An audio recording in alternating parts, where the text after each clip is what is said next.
Hey, this is Peter, and welcome to another episode of Ask a Marketing Nerd. I got a great question this week from an anonymous submitter, and the question was about assigning goals for marketing people based on how much you assign or over-assign goals for salespeople. So here's a little background. If you're building a sales quota plan, you typically over-assign. So in many cases, it's 20 or 30% of the quota you might over-assign, because it turns out that, of course, not all reps are going to be successful. Sometimes reps don't make it at all and you have an empty territory.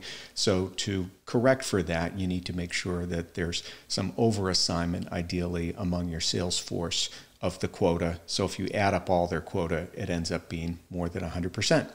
So with that in mind, what do I do if I'm building my marketing plan and I have a contribution to that pipeline that's supposed to come from marketing? The question is, do I base that on the company plan, that's the lower number, or the quota assignment plan, that's the higher number?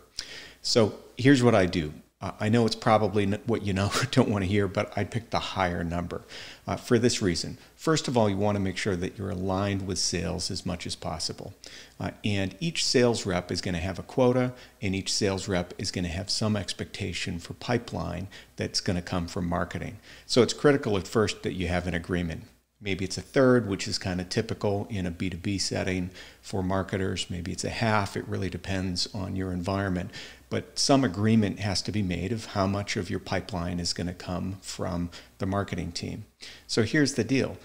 The sales team is going to expect that amount of pipeline coming from marketing. Each individual rep is going to multiply that factor by their quota and come up with their expectation. And if marketing delivers under that, they're going to look at marketing and say, I couldn't make my number because marketing didn't do their part.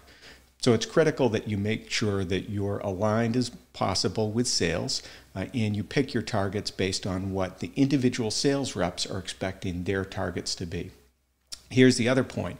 You may generate a pipeline, but that's really an at-bat for the salesperson. If the salesperson isn't effective and is not closing that pipeline at the rate that you'd expect, then you're not going to hit your number overall. So that's why you're going to have to over-assign pipeline targets from marketing, just like you're going to over-assign the overall quota for sales. I hope that helps. The key is alignment, making sure that you and the sales team have shared goals and a really clear understanding of who's supposed to do what for whom. So thanks for the question. A great one. If you have others, send us a note. We'd be glad to answer everything that we can. Thanks.